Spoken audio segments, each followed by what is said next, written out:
Oi, Genuíno, como está você? Tudo bem? Bom dia, Mauro. Tudo bem? É um prazer falar com o Fórum. Estou à disposição.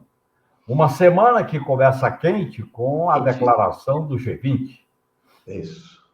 Mas antes de falar de G20, deixa eu falar de uma coisa urgente. A Rússia acaba de confirmar. Ah, Fernando, obrigado pela saudação aqui. Parabéns, companheiros, pelo excelente jornalismo. A agência russa Sputnik acaba de confirmar a informação que a Bloomberg tinha dado mais cedo, de que a Ucrânia usou aqueles mísseis de longo alcance dos Estados Unidos para atacar o território russo, com uma mudança de, parece que de qualidade na situação na Europa e nessa confrontação Rússia-Ucrânia. Ontem, ou esta manhã, o Putin anunciou uma mudança também no estatuto, nas normas, na legislação russa sobre o uso de armamento nuclear, prevendo a possibilidade de usar o armamento em resposta a uma agressão como esta que a Ucrânia está realizando. Genuíno, quero te avaliar. É o presente que o governo que o Biden deixa para o planeta, é a possibilidade de uma guerra nuclear. Gravíssimo, né? A Gravíssimo. guerra está escalada, Mauro. E o Biden, no final do seu mandato, que ele foi o senhor da guerra, ele quer escalar a Terceira Guerra Mundial. Porque, veja bem, essa provocação de usar mísseis de longo alcance por parte da Ucrânia, com a autorização dos Estados Unidos e da OTAN contra a Rússia, é uma provocação. E essa grande provocação é para alterar a situação geopolítica da guerra, porque a Rússia está ganhando a guerra, a questão da negociação, nesse ponto, foi interessante a citação da guerra na Ucrânia na declaração do G20, e no meu modo de entender, o Estado profundo americano, o lobby da indústria armamentista, o lobby da OTAN quer fazer essa provocação. Portanto, nós estamos à beira da eclosão de uma precipitação que pode levar à Terceira Guerra Mundial. Aliás, há 6 meses atrás, tem saído artigos, aliás, saiu um brilhante artigo do Fiore. Esse artigo chama a atenção para essa escalada, porque eles estão colocando a situação num ponto que não tem volta, Mauro. A Rússia não pode aceitar a guerra travada pela OTAN usando a Ucrânia, principalmente com os mísseis de longo alcance. É a própria existência da Federal Rússia que está em jogo. E aí, quando está em jogo a sobrevivência e a existência, o risco é muito grande. Então, nós estamos diante de um grande risco de precipitação de indicações da eclosão de um conflito mais amplo e mais profundo, que a gente pode chamar o risco de uma Terceira Guerra Mundial. Genuíno, estou vendo aqui o despacho, como se dizia antigamente, o telegrama, como se dizia no passado, mas a notícia não foi publicada ainda na agência russa Sputnik, mas eles já soltaram uma correspondência para os assinantes. Diz o seguinte: as Forças Armadas da Ucrânia... Então, isso é uma informação oficial. A agência Sputnik é uma agência do governo russo.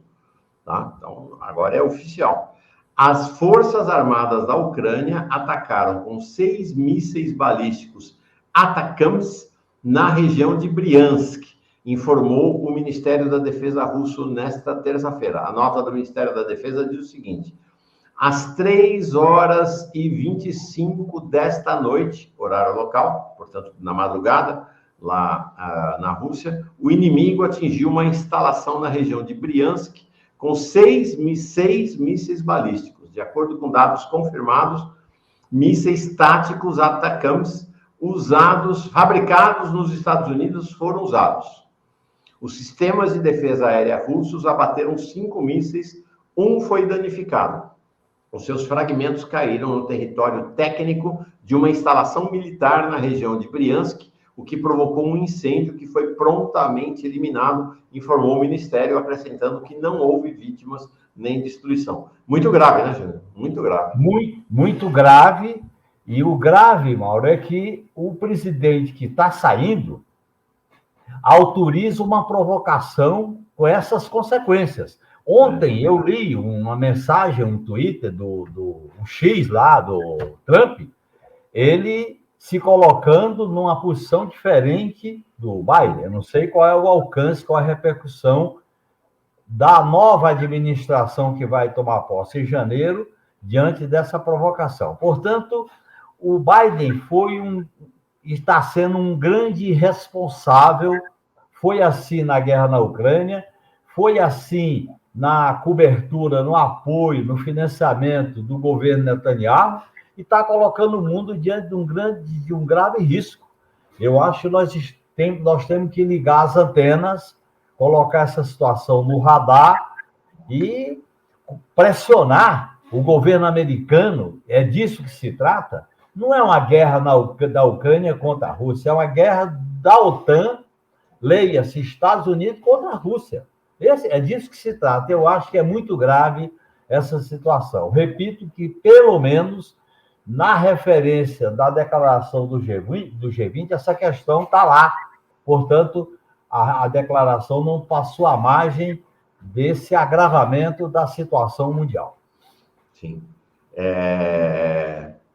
De fato, dramático. Dramático, vamos ver as consequências. E aqui, o Cassiano dizendo: bom dia, Mauro Genuíno. Hugo Albuquerque disse ontem, no outubro lá dos camaradas do Opera Mundi, que o Zelensky nunca falaria dos mísseis se já não tivesse usado ou fosse usar. Ele acertou novamente em cheio, tudo com a anuência dos Estados Unidos. Mais do que anuência, né? Tudo com influência direta e determinação dos Estados Unidos, né? O Biden mandou ele usar o míssil. Né? Olha bem, Mauro, o Brasil está com a péssima sina. Quando o Obama visitou aqui no governo da Dilma, ele autorizou a invasão na Líbia. O Biden visita o Brasil no G20 e ele autoriza o uso de mísseis de longo alcance.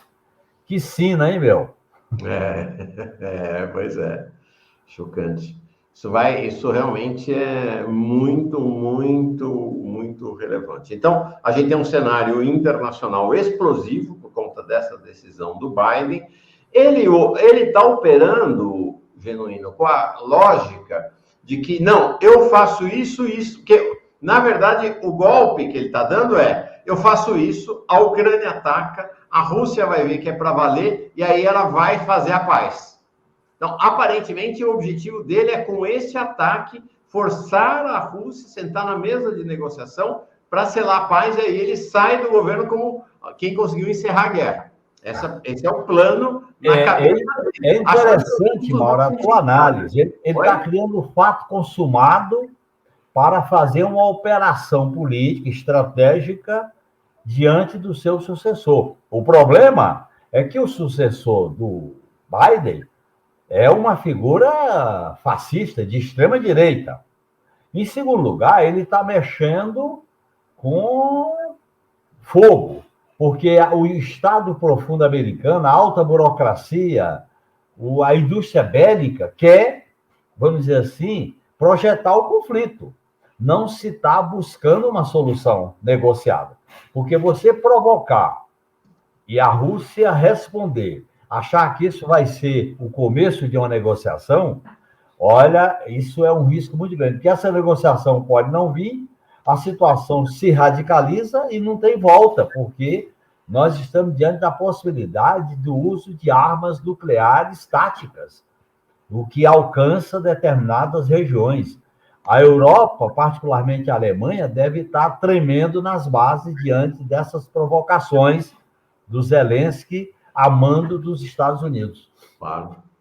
Porque no final, ao fim e ao cabo, né, o governo Biden faz essa provocação e está lá, né, do outro lado do Oceano Atlântico. Né? A Europa é bucha de canhão, Mauro. É a primeira bucha de canhão é a Europa, e dentro da Europa a Alemanha. Uhum. Sim, exatamente. A Alemanha que está essa jogada do Biden pode enterrar de vez o governo Scholz, né? Que já está cai, não cai. né? Porque a opinião pública alemã está radicalmente contra a guerra, né? Preciso radicalizar. Está radicalmente contra a guerra. Há uma ascensão da extrema-direita na Alemanha, há uma crise na França. Essa situação da Europa, a crise climática, da emergência climática na Espanha, é uma situação muito delicada. A Europa está se derretendo, porque aceitou a política do imperialismo americano em relação à guerra na Ucrânia. Eu acho, Mauro, que esse final de mandato do Biden, início do mandato do Trump, nós vamos caminhar no fio da navalha, porque há interesses geopolíticos em conflito, não são quaisquer interesses.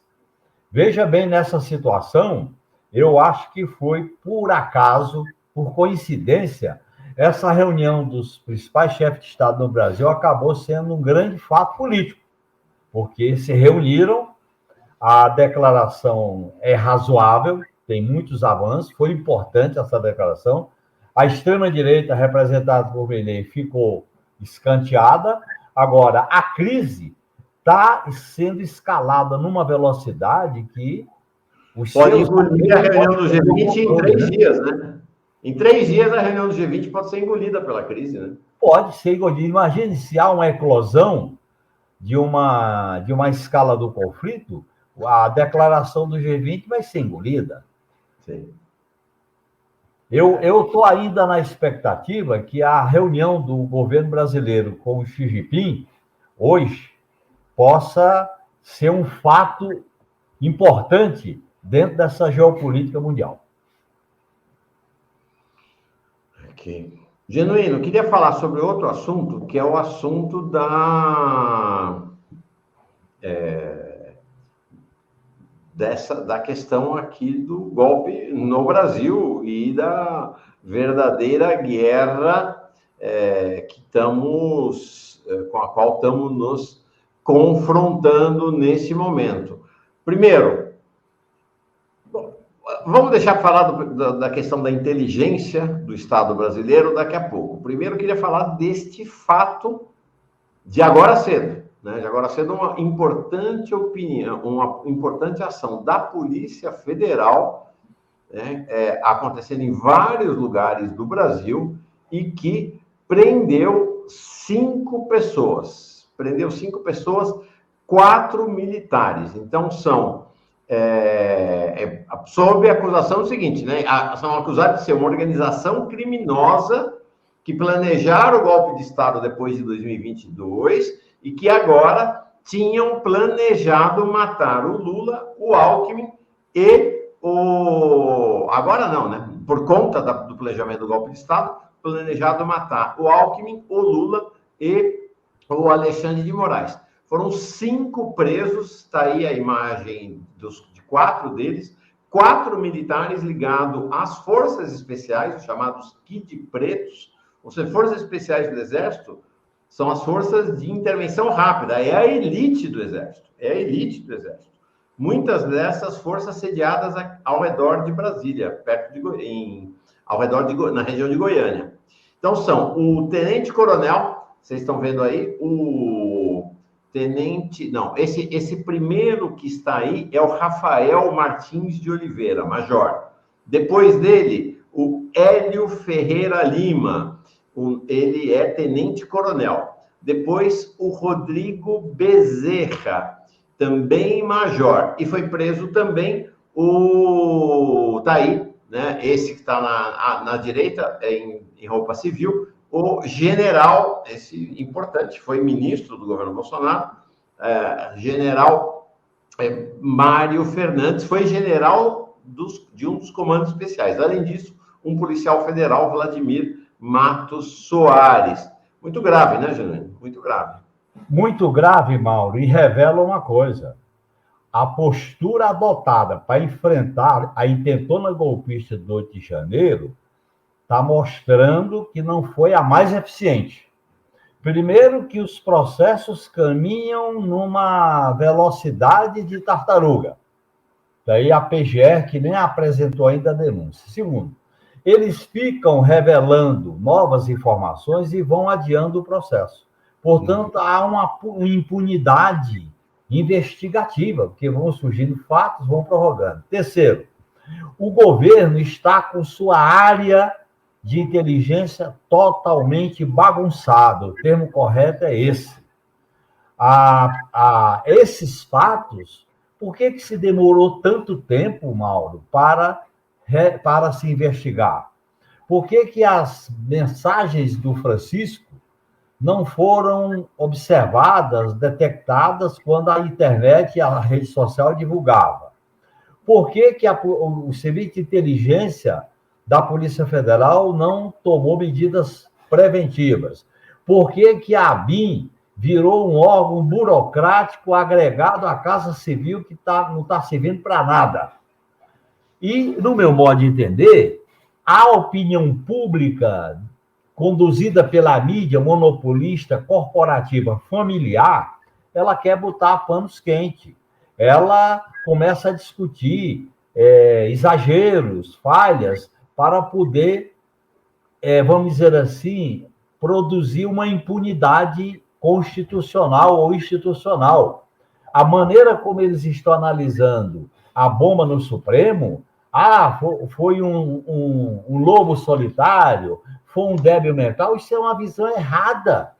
Olha, e o atentado do Rio Centro? Teve um militar que a bomba estourou e ele morreu. E o atentado de 2001 nos Estados Unidos? Um atentado terrorista de natureza individual tem esse tipo de morte. Quer dizer, começa-se a, vamos dizer assim, diminuir a importância e a gravidade da situação. E, no meu modo de entender, a própria postura da PGR está em xeque. Por que a PGR demorou tanto tempo? Na medida que demora, e o Inelegível faz campanha, dá entrevista, escreve no artigo na Folha, dá entrevista para a Veja, eles vão legitimando o golpe, eles vão legitimando ações golpistas. Lá embaixo, Mauro, o baixo clero golpista, disso que se trata, o baixo clero golpista se sente estimulado a fazer essas provocações. Portanto, não se trata nem de lobo solitário, nem de doente mental. Olha o que aconteceu com o incêndio da sua residência e a sua ex-esposa está internada. Então, esse fato é muito grave. E a maneira como ele está sendo tratado pelas instituições é uma maneira de aliviar. É um absurdo. Quer dizer, uma bomba era para ser jogada no Supremo, que objetivava matar gente. Aí alivia porque o cara se foi atingido. Que história é essa, mano? Portanto, eu acho que nós estamos diante de uma escalada de uma militância terrorista que, a partir do resultado da eleição municipal e da eleição do Trump nos Estados Unidos, eles vão intensificar provocações. E, no meu modo de entender, nós temos que colocar a questão democrática na agenda, fazer uma discussão séria com as instituições, Poder Executivo, o próprio Congresso Nacional, o Poder Judiciário, porque não adianta só se comemorar que a anistia foi engavetada. O problema é mais grave. O problema é a prevenção, o problema é a antecipação. E o Estado brasileiro está totalmente, vamos dizer assim, espontâneo, está à mercê daquilo que é divulgado como factóide nas redes sociais. Portanto, eu acho que nós estamos diante de uma ameaça, e essa ameaça não está sendo corretamente, estrategicamente enfrentada pelos órgãos institucionais, pelo governo e a conivência da mídia corporativa monopolista, né, irmão? Olha, tem vários aspectos aí que eu queria abordar contigo, né? Primeiro, Genuíno, é desesperador essa questão de como é que os governos do PT, não só o Lula, mas Dilma também, operaram e operam essa questão das indicações para a cúpula institucional do país. Genuíno, eu fiz 2 reportagens aqui em novembro, antes do presidente Lula indicar o Bonet, Todo mundo, até as pedras das calçadas em Brasília, sabiam quem era o Gonê, um católico ultraconservador de direita, contra as cotas, contra o ressarcimento, contra o pagamento das indenizações aos familiares das vítimas da ditadura militar. O sujeito foi cotado, a Bia Kicis queria colocar ele na PGR no lugar do Aras, para ter uma ideia do alinhamento dele, vinculado ao Opus Dei aqui em Brasília. O presidente Lula cansou-se de avisar o presidente Lula, e mesmo assim ele aceita que essa ação combinada. Ele é uma indicação do Gilmar Mendes. O cara era sócio do Gilmar Mendes, genuíno. Porra, ganhou 12 milhões de dólares. No IDPD. Aquele Instituto Gilmar Mendes. Pois é, sócio, o Gilmar Mendes comprou por 12 milhões a parte do sujeito, ou seja, ele recebeu 12 milhões na mão do ministro do Supremo que indicou ele para a PGR. Um negócio tudo esquisito. Né? Mas assim, não foi falta de aviso. Então, não foi, Mauro. E eu quero revelar para você que eu defendi, eu apoiei o Antônio Carlos Bigonha, um subprocurador, para a PGR. Ele foi entrevistado, o nome dele circulou, teve apoios importantes, outros nomes apareceram, e o Lula tomou uma decisão, tudo indica, solitária, de indicar o Gonê. Eu fiz uma manifestação contrária à indicação. O Gonê não só tem essa tradição conservadora, que você citou aí, mas ele, na relação com a Lava Jato, ele é um lavajatista. Ah, sim? Ele recuperou os quadros da Lava Jato na reestruturação da PGR. E olhem bem, Mauro, esse processo de denúncia que ele está empurrando, a PGR sequer adotou aquilo que a PGR fez contra nós do PT em plena campanha eleitoral em 2012, que o julgamento do Mensalão se deu entre o primeiro e o segundo turno. Quer dizer, agora eles vão empurrando, e eles estão numa encruzilhada. Porque se a PGR e o Supremo não condenarem o andar de cima, como é que fica o andar de baixo, que foi condenado a 17 anos de pena? Quer dizer, é a própria legitimidade da instituição, Poder Judiciário, sistema de justiça, que está em jogo.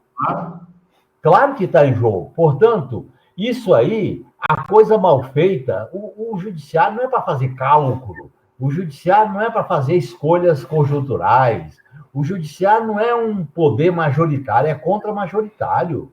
O judiciário tem que agir com provas, com direito de defesa, com uma investigação rigorosa. Agora, olha bem, Mauro, há 2 anos, praticamente, que teve a intentona golpista. Por que só agora aparecem as revelações desses coronéis que preparavam, no bojo do 8 de janeiro, esses atentados terroristas contra o Alexandre de Moraes, Lula e o vice-presidente Alckmin? Quer dizer, então nós temos um problema. A investigação foi falha, tudo indica que a delação do Mauro Cid foi, vamos dizer, uma tática para protelar, e caiu nessa protelação por parte da Polícia Federal.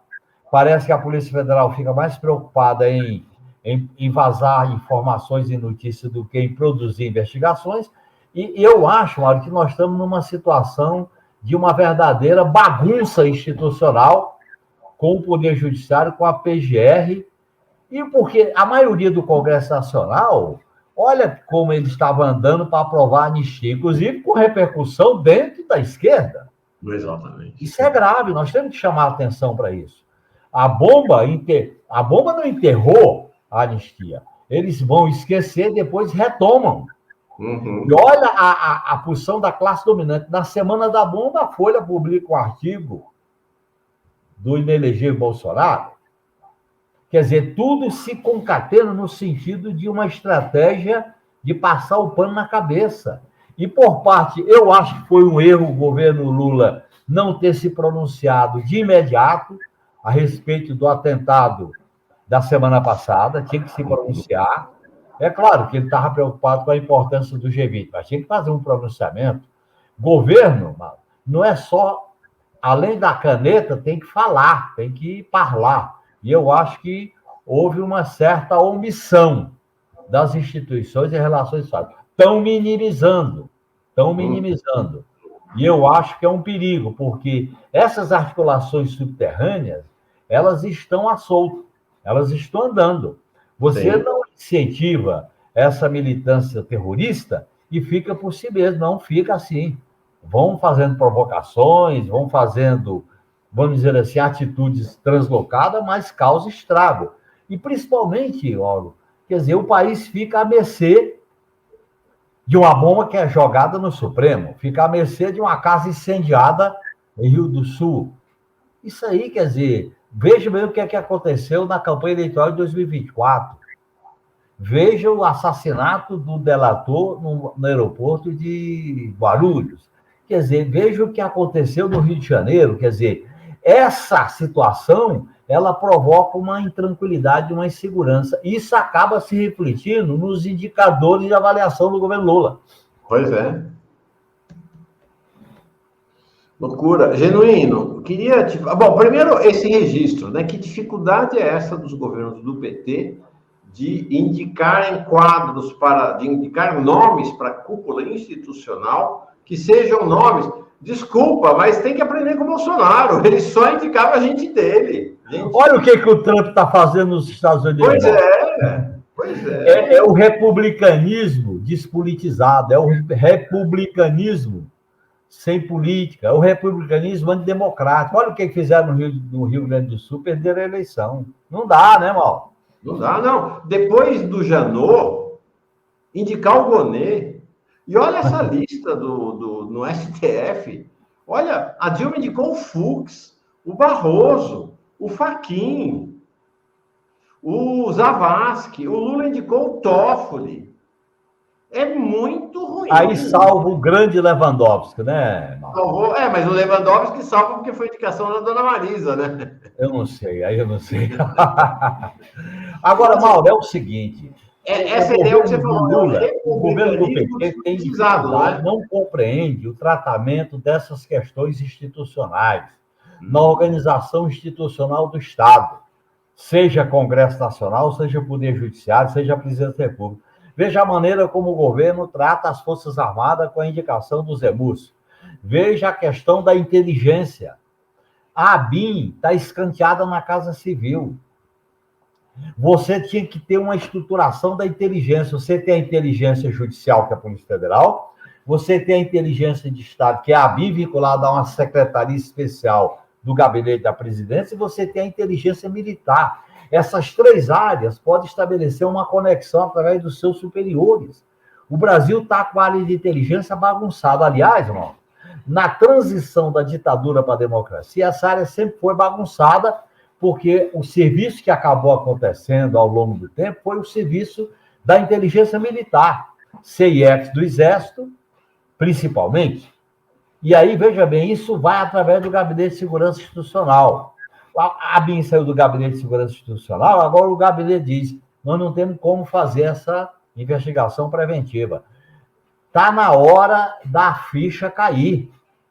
Eu estou apelando, através, inclusive, do nosso café, para que algumas pessoas que têm acesso ao Palácio do Planalto chamem a atenção do presidente para tomar medidas. Isso é uma questão, isso não depende, Mauro, de frente ampla, isso não depende de Lira, não depende de Pacheco, não depende de maioria congressual, isso depende de uma atitude do presidente da República, como chefe de Estado e chefe de governo. Faça esse apelo dramático, porque nós estamos diante de uma situação muito delicada nessa barafúndia da área de inteligência, nessa confusão. E é nessa confusão que os terroristas de direita se estimulam para fazer provocações, inclusive com repercussões imediatas e espetaculares. Genuíno, a Polícia Federal, como você falou, é público isso, né? Já vazou para a Globo News o relatório, tá? Para as decisões. Olha a bomba que está no relatório. o plano para execução do Lula e do Alckmin, muito provavelmente do Alexandre de Moraes também, foi discutido na casa do Braga Neto, do general Braga Neto, candidato a vice do Bolsonaro. O interventor do Rio de Janeiro em 2018. Pois é. Durante agora, Mauro, aqui para nós, vazar um relatório por meio de comunicação é um erro. A PGR devia receber o relatório e ela publicizar para todos os órgãos de imprensa o relatório. Esse método do nosso governo de ficar fazendo vazamento, isso aí não cheira bem.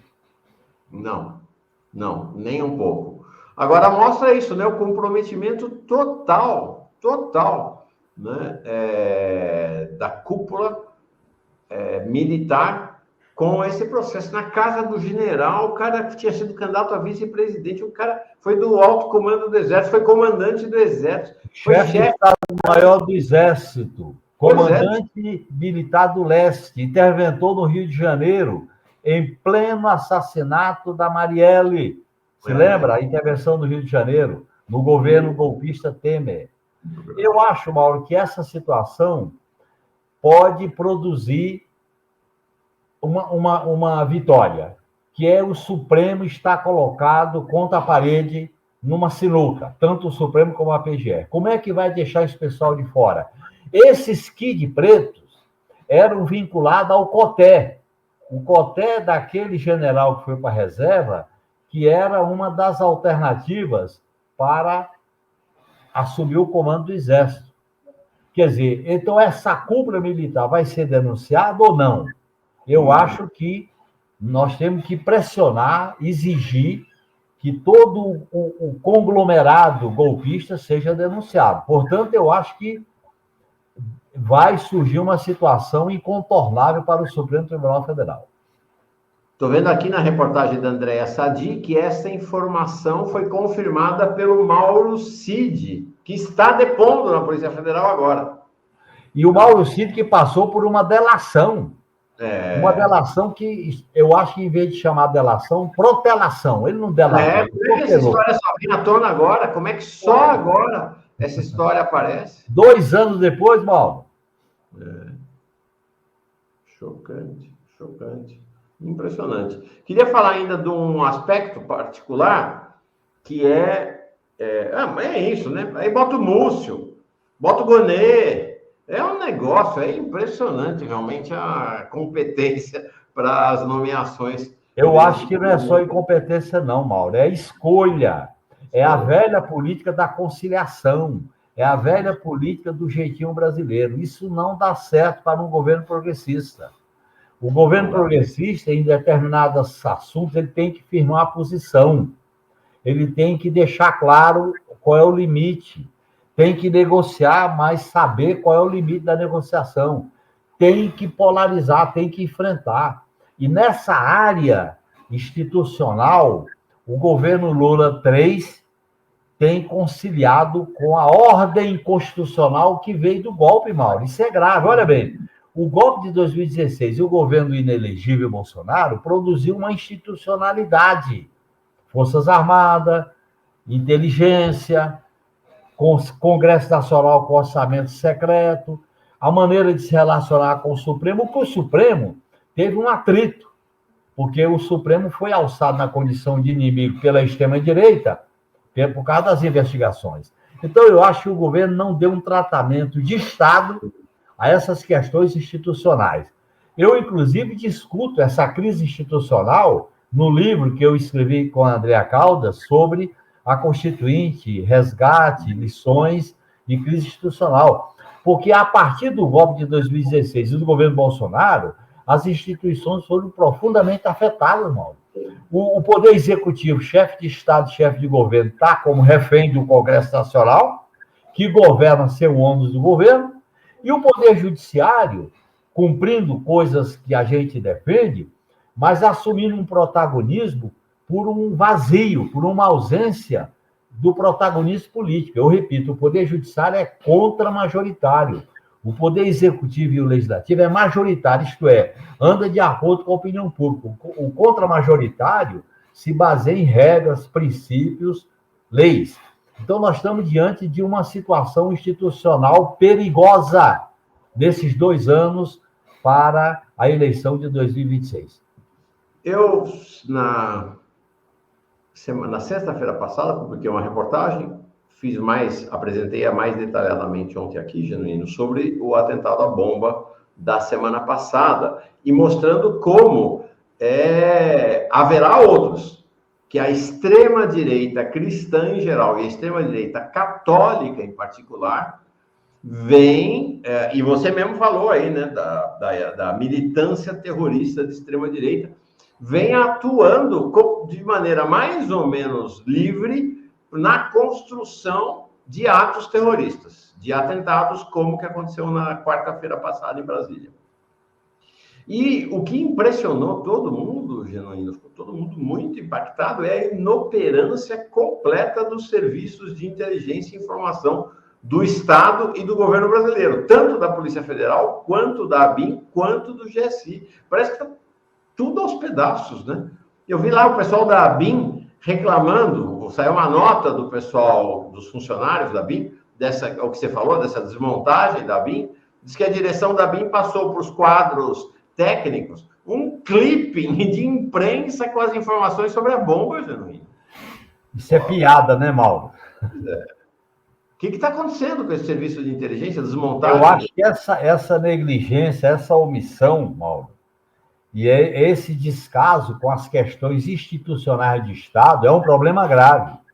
Ao lado da luta por direitos sociais, do Bolsa Família, dos direitos do não corte de gastos, da geração de emprego, do modelo de retomada do crescimento econômico, da situação internacional grave, que nós já falamos disso, a questão institucional do Estado brasileiro foi bagunçada e nós não fizemos nada para reestruturar. A situação institucional do país precisa passar de uma reestruturação. Olha a questão da segurança pública. Tinha que ter criado o Ministério da Segurança Pública, e essa PEC está atrasada. É correto, mas está atrasada. Uhum. E os órgãos de inteligência, de prevenção, de Estado, estão totalmente burocratizados, fazendo clipe de jornal. Isso não é. Isso é arapongagem. O Bolsonaro fez arapongagem com a ABIN e ela está totalmente, vamos dizer assim, burocratizada, sem função. Agora, isso o governo devia ter agido desde a transição. E nesse assunto eu fui voto vencido, reclamei, sugeri e continuo com essa minha toada para que o governo tome medidas concretas antes de que seja tarde. É urgente, urgente. Genuíno, deixa eu ficar no mesmo assunto, mas mudar de assunto. Eu estava comentando mais cedo, ontem o Edinho Silva deu uma longa entrevista aqui no Fórum 11h30, e achei muito interessante que começa a ficar evidente que tem uma troika, como eu estou chamando, né, que é ele, um trio, ele, Haddad e Lula, com uma visão bem parecida, né, em relação ao processo político nacional e em relação ao próprio PT. Né? Os três, assim como o Padilha, né, tem uma visão diferente da Gleisi. A visão deles é de que teve uma derrota contundente da esquerda e do PT nas eleições. E aí eles têm uma visão, essa visão o Edinho manifestou ontem aqui, o Lula numa palestra que ele deu, uma conversa que ele teve na semana passada com uma cúpula brasileira que estava participando do G20. A avaliação é a mesma.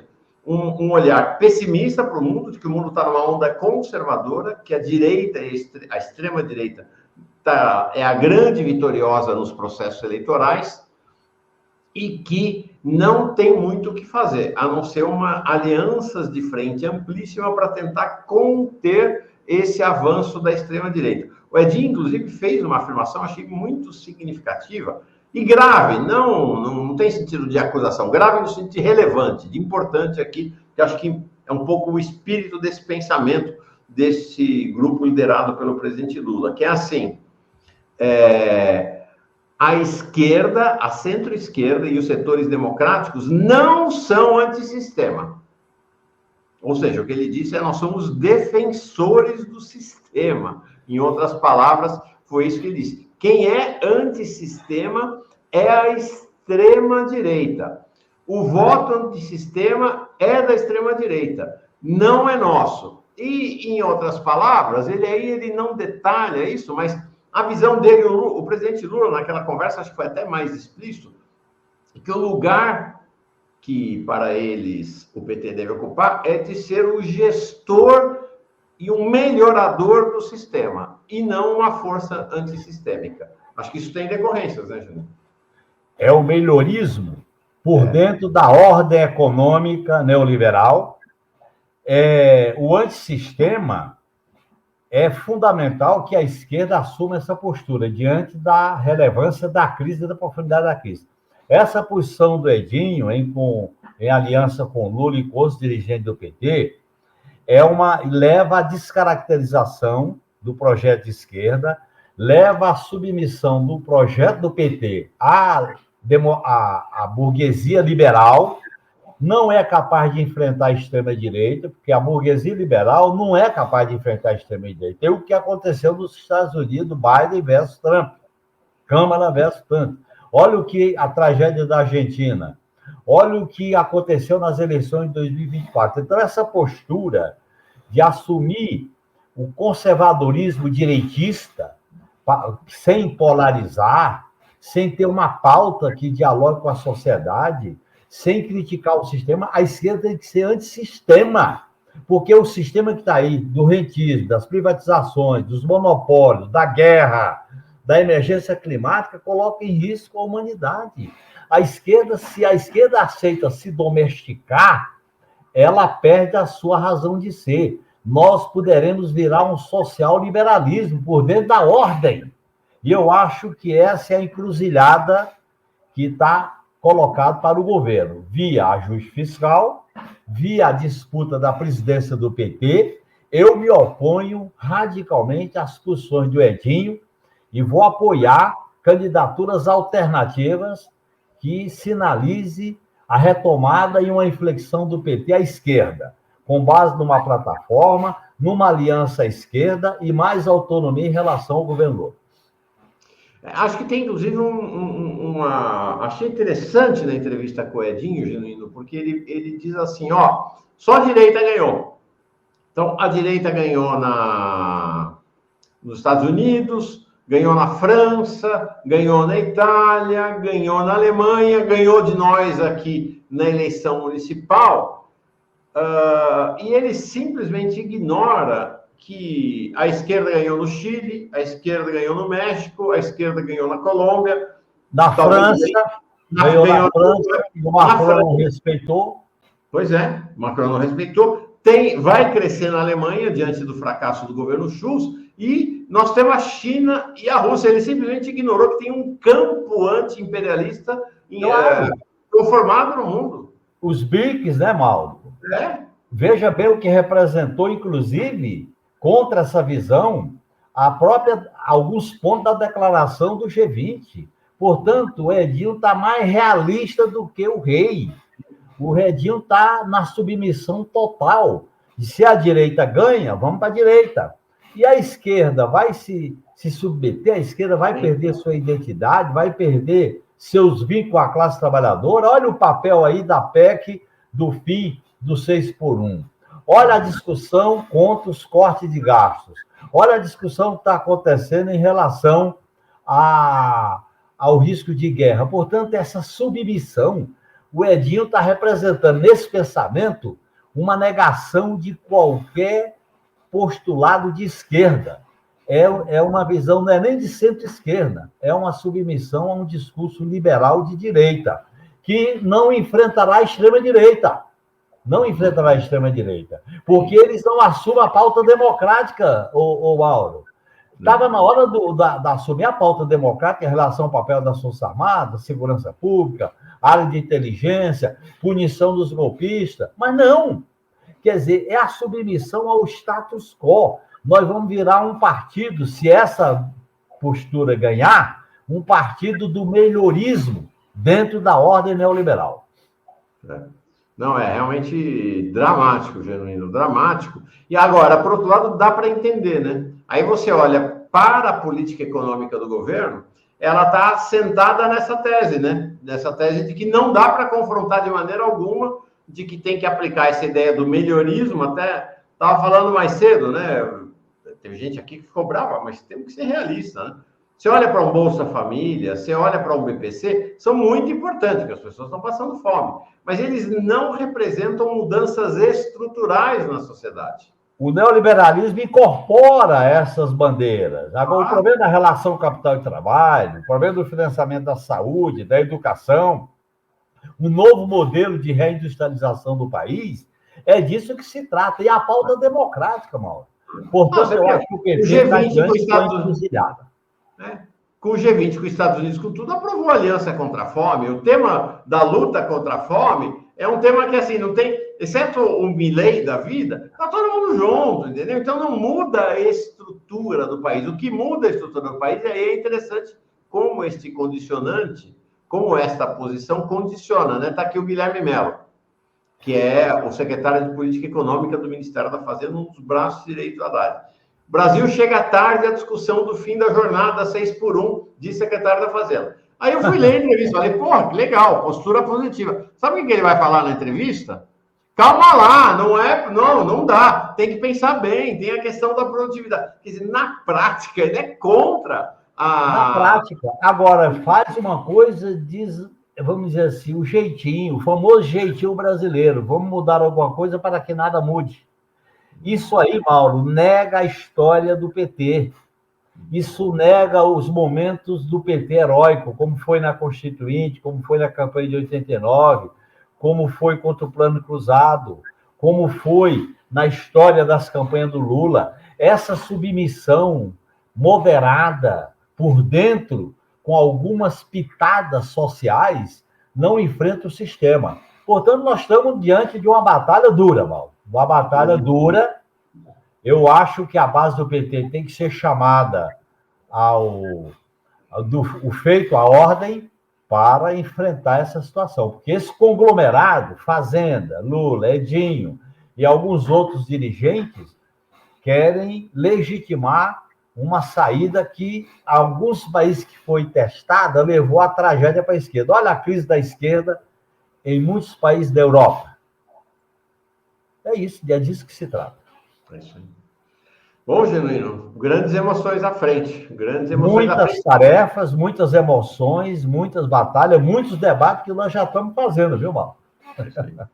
Dia 5 de dezembro tem reunião nacional do PT, inclusive, né? Tem, reunião nacional do PT. Nós fizemos uma reunião do Manifesto Petista, que é uma articulação à esquerda do PT, e vamos abrir um processo de debate na eleição direta para presidente do PT e para a renovação do mandato da presidência do PT, que a Gleisi não pode disputar a reeleição. Perfeito, legal. Obrigado, Genuíno. Amanhã, dia da consciência negra, vamos todos celebrar a consciência negra aqui no Brasil. Vamos celebrar com luta, vamos celebrar com atos, vamos celebrar com manifestações. Terça-feira que vem, José Genuíno de volta aqui com a gente, como sempre, essencial. Um abração, Genuíno. Boa continuidade. Tchau.